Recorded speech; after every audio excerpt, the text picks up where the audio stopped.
안녕하세요. 김건우 목사입니다. 10월 27일 수요일 아침입니다.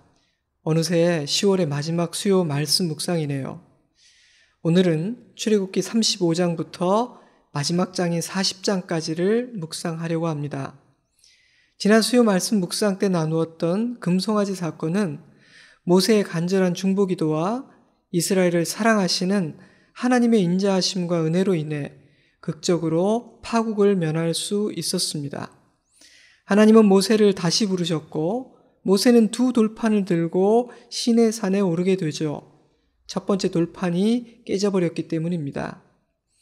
하나님은 이스라엘을 용서하셨고 그들을 가나안 땅으로 인도해 주실 것이지만 또다시 같은 불신앙, 같은 불순종을 반복한다면 큰 아픔을 겪게 될 것이라고 경고하셨습니다. 휴, 큰일 날 뻔했네. 다행이야. 하나님은 언제나 이렇다니까. 사랑이 너무 많으셔서 결국은 벌하지 못하시지. 이렇게 생각하지 말라는 것입니다. 출애굽기 34장입니다. 여호와께서 선포하시되 여호와라 여호와라 자비롭고 은혜롭고 노하기를 더디하고 인자와 진실이 많은 하나님이라. 인자를 천대까지 베풀며 악과 과실과 죄를 용서하리라. 그러나 벌을 면제하지는 아니하고 아버지의 악행을 자손 3, 4대까지 보응하리라. 모세가 여호와와 함께 40일 40야를 거기 있으면서 떡도 먹지 아니하였고 물도 마시지 아니하였으며 여호와께서는 언약의 말씀 곧 십계명을 그 판들에 기록하셨더라. 완성된 새 돌판을 가지고 시내 산에서 내려오는 모세 얼굴에서는 광채가 났습니다. 마침내 하나님과 언약이 갱신되고 이스라엘에게 새 시대가 열린 것입니다. 감사한 일이긴 하지만 이스라엘이 믿음으로 기다렸다면 진즉에 끝났을 일이기도 합니다.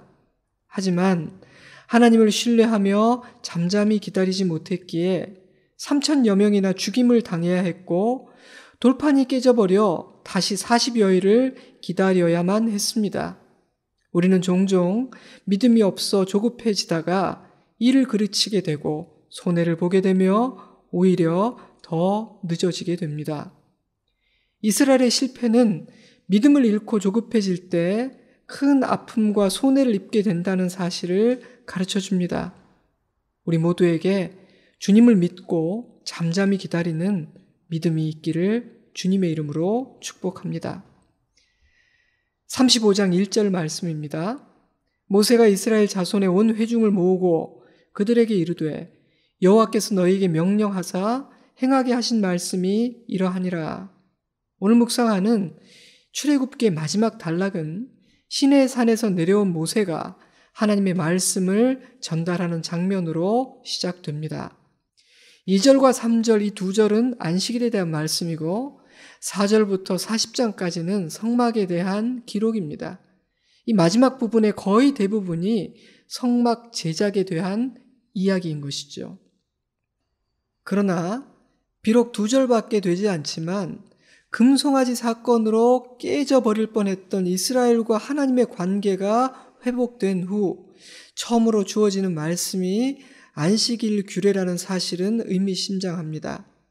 구조적으로 보면 금송아지 사건 직전에 안식일 법이 기록되어 있고 언약을 갱신한 이후에 안식일 규례가 기록되어 있습니다.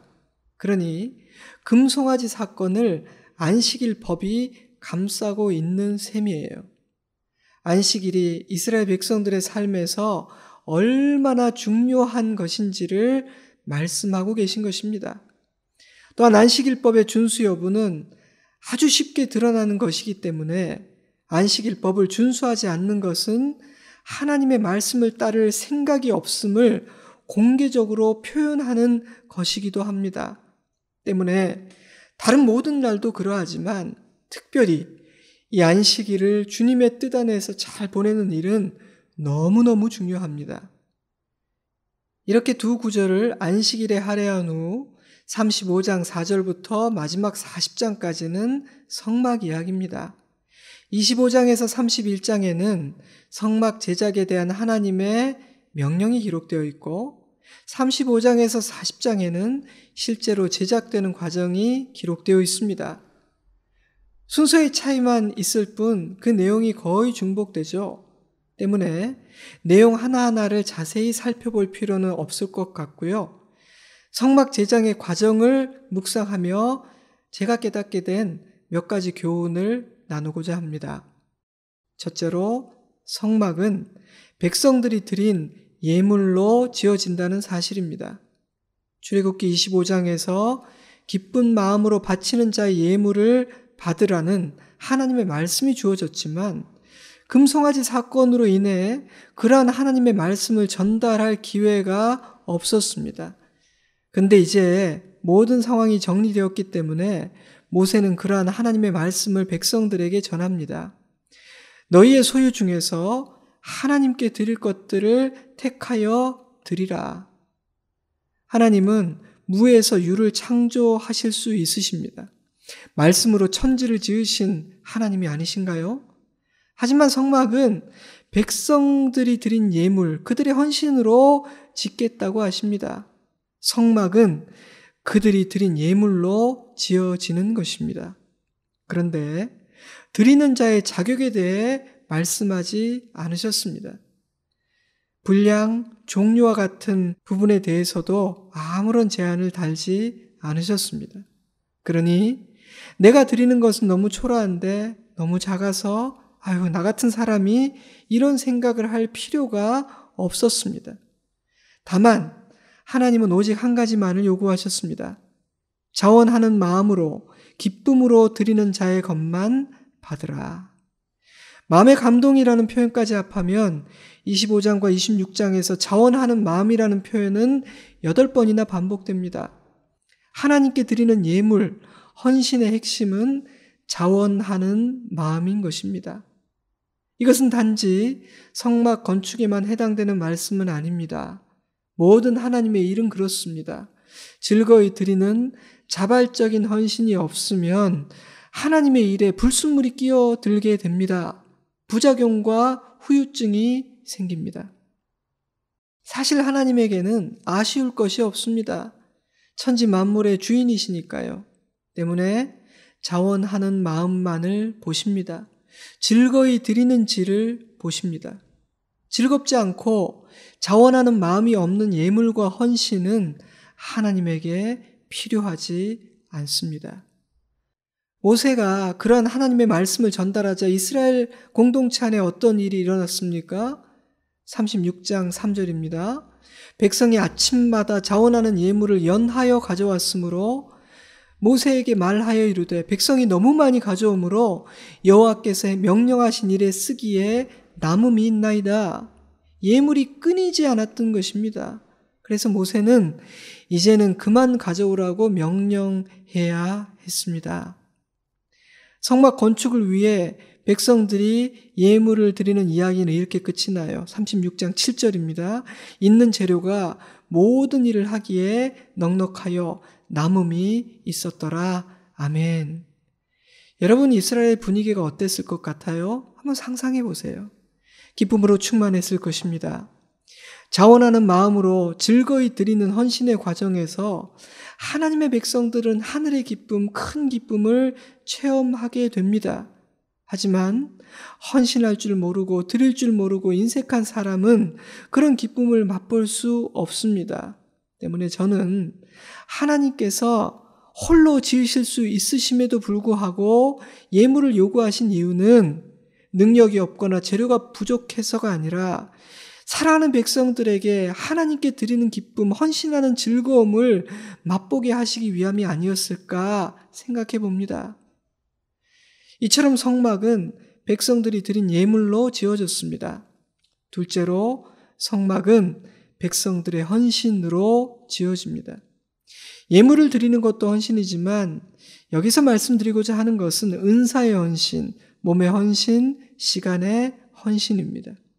35장 30절 여호와께서 유다 지파 훌의 손자요 우리의 아들인 부살레를 지명하여 부르시고 하나님의 영을 그에게 충만하게 하여 지혜와 총명과 지식으로 여러 가지 일을 하게 하시되 금과 은과 노수로 제작하는 기술을 고안하게 하시며, 하나님은 다양한 은사를 가진 기술자들을 부르시고 하나님의 영으로 충만하게 하십니다. 그래서 단지 그들의 은사와 경험과 실력을 넘어 하나님의 지혜와 총명과 지식으로 일하게 하십니다. 고안하게 하시고 정교한 일을 하게 하시고 다른 사람들을 가르치게 하시고 여러 가지 다양한 일들을 하게 하셨다. 출애굽기는 이렇게 기록합니다. 성막 제작의 과정은요, 하나님의 모든 일은요, 은사의 헌신, 시간의 헌신, 몸의 헌신, 에너지의 헌신이 없이는 이루어지지 않는다는 사실을 출애굽기는 가르쳐주고 있습니다. 모든 하나님의 일들은 그렇게 이루어져 왔고 교회는 그렇게 세워져 왔습니다. 그러니 우리 모두는 선배들에게 헌신의 빚을 지고 있는 것이죠. 그러니 우리도 후배들을 위해 헌신해야 합니다. 그런데 헌신이 점점 사라져가고 있습니다. 헌신이 어리석은 일로 여겨지는 시대입니다. 안타까운 일입니다. 하나님의 일은 헌신이 없이 세워지고 세대 세대로 계승될 수 없으니까요. 또한 이 과정은 하나님의 일은 단지 나의 경험과 실력으로만 섬겨서는 안 된다는 사실도 가르쳐 줍니다. 그러므로 모든 하나님의 일꾼들은 기도의 사람이어야 하고 말씀의 사람이어야 합니다. 하나님을 의지하는 사람이어야 합니다. 그렇지 않으면 자기를 주장하게 되고 헌신하다가 시험에 들게 될 것입니다. 셋째로, 성막은 온전히 하나님의 뜻대로 지어져야 합니다. 하나님은 세세히 말씀하셨고 이스라엘 백성들은 들은 그대로 순종해야 했습니다. 때문에 성막이 완성되는 과정에서 여호와께서 모세에게 명령하신 대로 하였다라는 문장은 거듭 반복됩니다. 또한 모세는 주님의 뜻대로 지어졌는지 최종 점검을 했어요. 39장 32절, 이스라엘 자손이 이와 같이 성막 곧 회막의 모든 역사를 마치되 여호와께서 모세에게 명령하신 대로 다 행하고 그들이 성막을 모세에게로 가져왔으니 모세가 그 마친 모든 것을 본즉 여호와께서 명령하신 대로 되었으므로 모세가 그들에게 축복하였더라. 이처럼 모세가 마지막 점검을 했어요. 하지만 그것이 전부가 아니었습니다. 주님께서 정해주신 그날 마침내 성막이 세워지는 과정이 기록된 40장 17절에서 33절 사이에서 여호와께서 모세에게 명령하신 대로 되니라 라는 문장은 7번이나 반복이 돼요. 솔직히 모든 과정을 다 기술한 다음에 이 모든 일들이 여호와께서 모세에게 명령하신 대로 되었다 이렇게 딱 한 번만 말씀하셔도 될 것 같은데 하나의 절차가 끝날 때마다 같은 표현을 반복하고 또 반복하십니다. 왜 그리 하신 걸까요? 여호와께서 명령하신 대로 행하는 것이 그만큼 중요하다는 의미일 것입니다. 단지 건물을 건축하는 일에만 관계된 말씀은 아닙니다. 하나님의 모든 일은 사람의 뜻이 아닌 하나님의 뜻대로 이루어져야 한다는 뜻입니다. 그러므로 하나님의 일을 할 때는 특별히 만약 아주 중요한 일을 해야 하는 순간이라고 그런 느낌이 든다면 더욱 말씀과 기도에 전념해야 할 것입니다. 일을 하느라고 말씀과 기도를 놓쳐버리면 하나님의 일은 그르쳐지게 되는 것입니다. 마지막 넷째로, 하나님은 이스라엘을 인도하시고 보호하십니다. 40장 1절, 여호와께서 모세에게 말씀하여 이르시되 너는 첫째 달 초 하루에 성막 곧 회막을 세우고, 하나님의 뜻대로 성막이 완성된 것을 보신 하나님은 언제 성막을 세울 것인지를 가르쳐 주시는데요. 새해 첫 달 첫날이었습니다. 그래서 어떤 분은 신년 예배를 드린 것이라고 표현하기도 했어요. 하나님은 시간까지도 세심히 정하십니다. 새해 첫날, 이스라엘이 새로운 시즌을 시작하기에 너무 좋은 그런 의미 있는 날이 아닌가요? 기억하기도 좋잖아요. 새해 첫날. 그러니 어떤 때 어떤 일이 일어나는 것은 그저 우연은 아닙니다. 하나님은 시간의 매듭과 그 타이밍을 세심하게 고려하십니다. 40장 34절입니다. 구름이 회막에 덮이고 여호와의 영광이 성막에 충만하매 모세가 회막에 들어갈 수 없었으니 이는 구름이 회막 위에 덮이고 여호와의 영광이 성막에 충만하였으며, 성막이 세워지자 하나님의 영광이 성막에 임했습니다. 출애굽기 40장 34, 35절이 묘사하고 있는 이 장면은요, 시내산에서 있었던 일의 재현입니다. 시내산 정상에 임하였던 하나님의 영광이 성막이 있는 이스라엘 한가운데로 내려오신 것입니다. 그래서 어떤 학자는 성막은 이동형 시내산이라고 재미있게 표현하기도 했어요. 성막을 지으라고 하신 이유는 이스라엘 중에 하나님께서 거하시기 위함이었던 것입니다. 얼마나 놀라운 은혜입니까? 출애굽기는 이렇게 끝이 납니다. 40장 36절. 구름이 성막 위에서 떠오를 때에는 이스라엘 자손이 그 모든 행진하는 길에 앞으로 나아갔고, 구름이 떠오르지 않을 때에는 떠오르는 날까지 나아가지 아니하였으며, 낮에는 여호와의 구름이 성막 위에 있고 밤에는 불이 그 구름 가운데 있음을 이스라엘 온 족속이 그 모든 행진하는 길에서 그들의 눈으로 보았더라. 아멘. 구름과 불은 하나님의 임재를 상징합니다. 앞으로 이스라엘은 하나님이 머무시면 머물고 하나님이 움직이시면 함께 이동하는 방법으로 가나안까지 행진해 갈 것입니다. 이스라엘은 스스로 길을 개척할 필요가 없었습니다. 그저 하나님의 인도하심을 따르기만 하면 되기 때문입니다.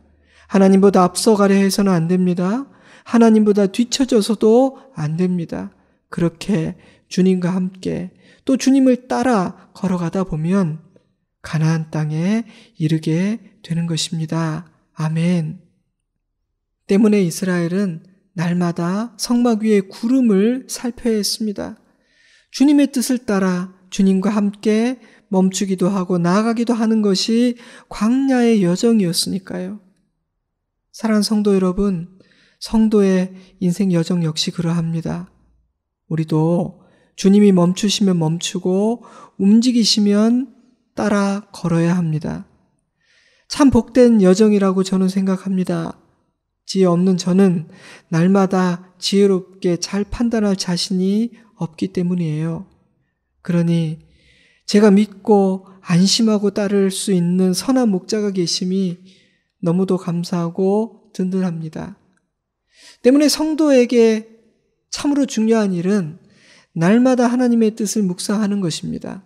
그것은 구름이 머물러 있는지 떠올라 있는지를 살피는 일과 같습니다. 근데 그렇게 하려면요, 너무 분주하거나 너무 시끄럽게 살아서는 안 됩니다. 의도적으로 멈추고 정기적으로 멈추고 의도적으로 고요해지고 정기적으로 고요함 가운데 들어가야만 합니다. 왜냐하면 말씀을 묵상하고 기도하는 가운데 하나님의 뜻을 살펴야 하기 때문입니다. 달려가는 중에 주님을 볼 수는 없으며 소란한 중에 주님의 음성은 잘 들리지 않기 때문입니다. 그러니 여러분, 나의 삶의 패턴을 이 아침 살펴보시기 바랍니다. 나는 매일 아침 주님의 뜻을 생각하고 구름이 머물러 있는지 떠올라 있는지를 살피는 일로 하루를 시작하는지, 중요한 인생의 여정의 순간에 섰을 때 그 구름을 살펴보고 점검하는지 한번 생각해 보시기 바랍니다. 말씀을 맺겠습니다. 성막은 백성들이 드린 예물로 지어집니다. 성막은 백성들의 헌신으로 지어집니다. 성막은 온전히 하나님의 뜻대로 지어져야 합니다. 하나님은 이스라엘을 인도하시고 보호하십니다. 오늘 우리는 이 네 가지 사실을 묵상했습니다. 이 시간 나에게 주시는 메시지가 무엇인지 잠시 생각해 보시기 바랍니다. 그리고 기도하는 시간을 가지시면 좋겠어요. 특별히 마음에 와닿는 것이 있다면 한번 기록해 보시는 것도 좋을 것 같습니다. 구름기둥, 불기둥과 함께하는 나그네 인생 여정, 저와 여러분의 하루하루의 삶이 우리의 남은 여정이 그러하기를 주님의 이름으로 축복합니다. 아멘, 아멘. 기도하겠습니다.